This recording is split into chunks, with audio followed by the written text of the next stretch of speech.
ድንግል ማርያም የለመንኩሽን አደራሽን ድንግል ማርያም የለመንኩሽን አደራሽን አደራሽን አደራሽን አደራሽን አደራሽን አደራሽን አደራሽን አደራሽን አደራሽን እመቤቴ የለመንኩሽን አደራሽን አደራሽን አደራሽን አደራሽን አደራሽን እንዴት ነው አቡዬ እንዴት ነው ጻድቁ ኧረ እንዴት ነው አቡዬ ኧረ እንዴት ነው ጻድቁ እንዴት ነው አቡዬ እንዴት ነው ጻድቁ ኧረ እንዴት ነው አቡዬ ኧረ እንዴት ነው ጻድቁ አቡዬ ጻድቁ እንደኛ ሰው ናቸው ኧረ እንዴት ነው አቡዬ ኧረ እንዴት ነው ጻድቁ መስቀል ከሰማይ ላይ የወረደላቸው ኧረ እንዴት ነው አቡዬ ኧረ እንዴት ነው ጻድቁ ከጭንጫ ላይ የፈለቀላቸው ኧረ እንዴት ነው አቡዬ ኧረ እንዴት ነው ጻድቁ አንበሳና ነብር የሰገደላቸው እንዴት ነው አቡዬ እንዴት ነው ጻድቁ ለዚህ ባላባ ሆነላቸው ኧረ እንዴት ነው አቡዬ ኧረ እንዴት ነው ጻድቁ ለምድረ ከብዳቦ የሌሉላቸው ኧረ እንዴት ነው ኧረ እንዴት ነው ጻድቁ ሳሪሱማ የሌሉላቸው ኧረ እንዴት ነው አቡዬ ኧረ እንዴት ነው ጻድቁ እንዴት ነው አቡዬ እንዴት ነው ጻድቁ ኧረ እንዴት ነው አቡዬ ኧረ እንዴት ነው ጻድቁ ኧረ እንዴት ነው አቡዬ ኧረ እንዴት ነው ጻድቁ ኧረ እንዴት ነው አቡዬ ኧረ እንዴት ነው ጻድቁ ኧረ እንዴት ነው አቡዬ ኧረ እንዴት ነው ጻድቁ ሰላም ለእናንተ ይሁን እንደምን አላችሁ እንደምን ቆያችሁ አሜን አምላካችን ስሙ የተመሰገነ ይሁን እንግዲህ ዛሬ በዛሬው ቪዲዮ መከረኛው ዝቋላ አቦ ምን ገጠመው በጉዞ የነበሩ ወጣቶች ምን ተከሰቱ ምን አደረጉ ምን ገጠማቸው የሚለው እንዲሁም በገዳም የሚኖሩ አበው ካህናት መነኮሳት አባቶቻችን ምንድነው የነበረው ትናንትና በዓሉ ሲፈጸም የነበረው ድባብ ምን ይመስላልኝ ወጣቶች በዝማሬ እጅግ በጣም ገዳሙን ቦታውን አስከብረው በታላቅ ደስታና እልልታ ገዳሙን ሲያከብሩ በዓሉን ሲያከብሩ ታይቷል ማለት ነው እንዲሁም ደግሞ የገዳም መነኮሳት አባቶች በዓሉ በሰላም በመፈጸሙ አብረው መነኮሳት አባቶች ጋራ ሲዘምሩ ነበር መግቢያ ላይ እንዳሳያችሁ ማለት ነው እንዲሁም ደግሞ ወጣቶች ዝማሬ ምን ይመስላል በመንገድ ሲሄዱ ምን ገጠማቸው ገና ከመነሰው ጀምሮ የነበረበት ሂደት ምን ይመስላል የሚለውን የማሳያችሁናል ማለት ነው በዛሬው ቪዲዮ እንዲሁም ደግሞ አቡነ ናትናኤል ስለዚህ ድንቅ ገዳምና በዚህ ገዳም ውስጥ ተደጋጋሚ ስለደረሰው መከራና ግድያ ሞት አዝነው በአንድ ወቅት እጅግ በጣም በምሬት ውስጥ ነው የተናገሩት ያስተማሩት ድንቅ መልእክት አለ በቅድሚያ እስኪ እሱን እንመለከተውና ወደ ገዳማውያን እየተረሸኑ ነው ገዳማውያን እየታረዱ ነው የአብነት ተማሪዎች እየተረሸኑ ነው ገዳማት እየተዘጉ ነው ይሄ ሩቅ አይደለም ሀገር እግዚአብሔር ተብላ ሲነገርላት የኖረች ሕዝብ እግዚአብሔር ተብሎ ሲነገርልን የኖርን 24 ሰዓት እግዚአብሔር የሚመሰገንባት 24 ሰዓት ስብሐተ እግዚአብሔር የማይቋረጥባት ሀገራችን ኢትዮጵያ ዛሬ የደም መሬት እየሆነች ነው 24 ሰዓት የእግዚአብሔር ምስጋና የማይቋረጥባቸው ገዳሞቻችን ዛሬ መከራ ላይ ነው ያሉት ስቃይ ላይ ነው ያሉት ክርስትና ዛሬ እየተሰደደች ነው የደም ዋጋ እየከፈለች ነው ሃይማኖታችሁን አስቡ ዘላለም አንኖርም ጨክኑ ክርስቲያኖች ለብዙ አባታችን ለአቡነ ናትናኤል እግዚአብሔር አምላክ ቃለ ሕይወትን ያሰማልን በእድሜ በጤና ይጠብቅልን በእውነት ድንቅ መልእክትን ያስተላለፉት እንግዲህ በተደጋጋሚ ኢትዮጵያ ውስጥ ሊሆን ያለው ነገር ይሄ ነው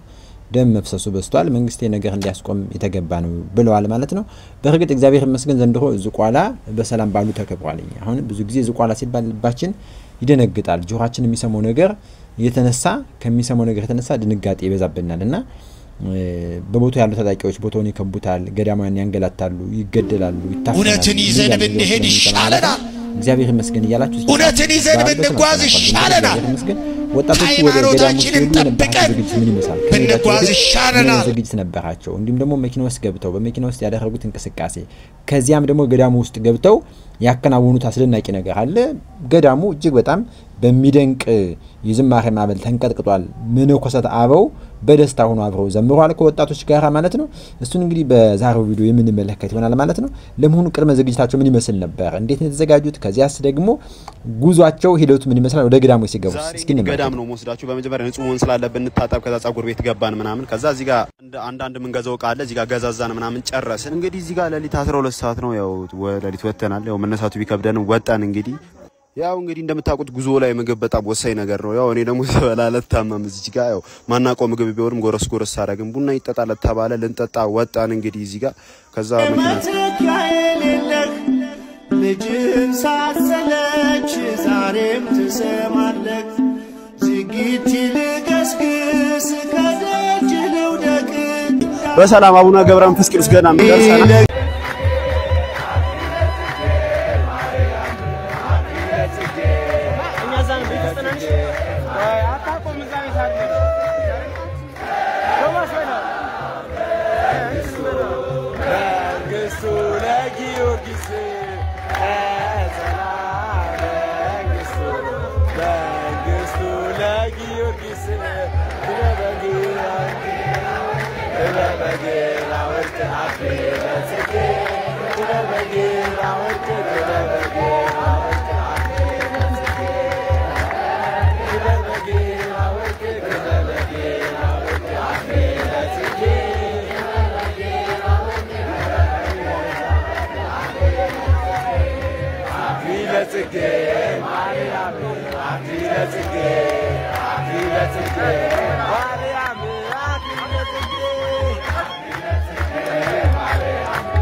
ለቲክቶክ ነው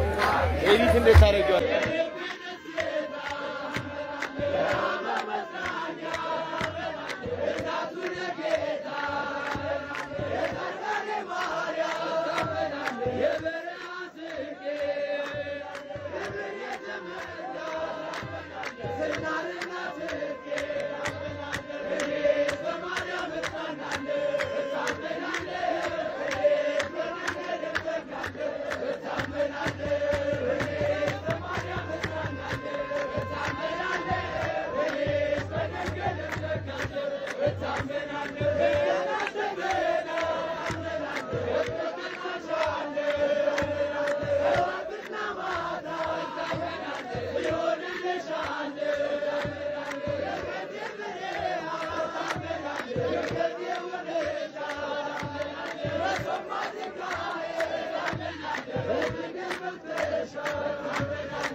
Bye.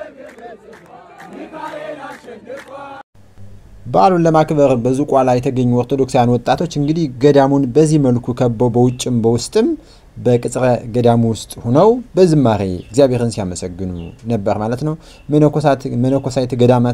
ገዳማውያንን ሲደግፉ ነበር በልዩ ልዩ መንገድ ማለት ነው። እጅግ በጣም ድንቅ በሆነ መልኩ ዘንድሮ በደማቅ መልኩ ተከብሯል ማለት ነው። እንግዲህ ዝቋላ ሲባል ብዙ ጊዜ ታገቱ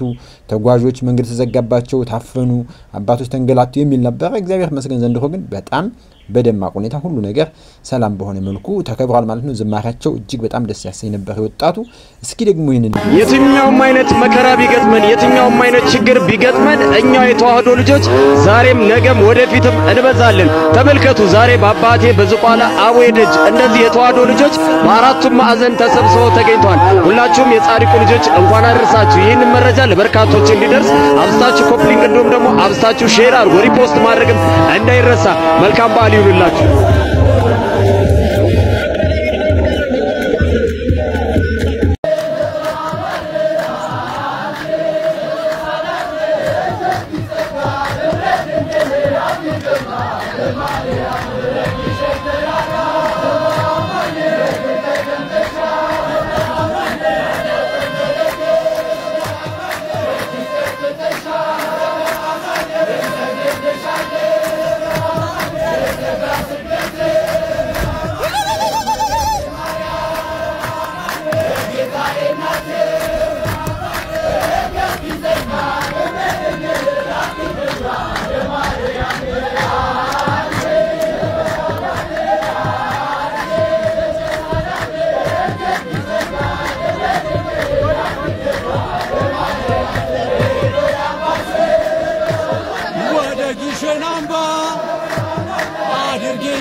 በታላቁ ገዳም በዝቋላ አቦ የተሰበሰቡ ኦርቶዶክሳውያን ወጣቶች በዚህ መልኩ በድምቀት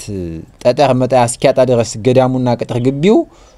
በብዛት ሆነው እግዚአብሔርን ሲያመሰግኑ ሲያገለግሉ ከጻድቁ አባታችን ረድኤት በረከት ልመናን በመልጃው እንዲያስበን ሲጸልዩ ቆይተው ነበር ማለት ነው። በበዓሉ በጣም ደማቅ የሆነ ክብረ በዓል ተከብሯል ማለት ነው። ወጣቱ እንደምታዩት በታላቅ ዝማሬ ከቦ ባንድነት ሲዘምር ሲያገለግል እግዚአብሔርን ቆይቷል ማለት ነው። ገዳማውያንን ሲያግዝ ሲረዳ በተቻለው ሁሉ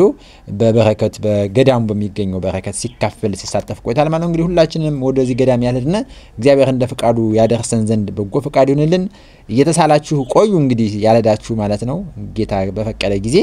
ወደ ገዳሙ እንድንሳለም ማለት ነው። በጣም ድንቅ በዓል ተከብሯል ዘንድሮ። እግዚአብሔር ይመስገን በእውነት በሰላም መጠናቀቁ እጅግ ደስ የሚያሰኝ ነው። ጠጠር መጣያ ያልነበረው ወጣቱ ሆ ብሎ ግልብጥ ብሎ ወጥቶ ቅጥር ግቢውን ሞልቷል ማለት ነው። ከተለያየ ስፍራ በብዙ መኪናዎች መጥቶ ገዳሙ ላይ በማረፍ ለገዳሙ ገቢ ሆኗል ማለት ነው። ሰላም ለእናንተ ይሁን። ሰላም ቆዩ።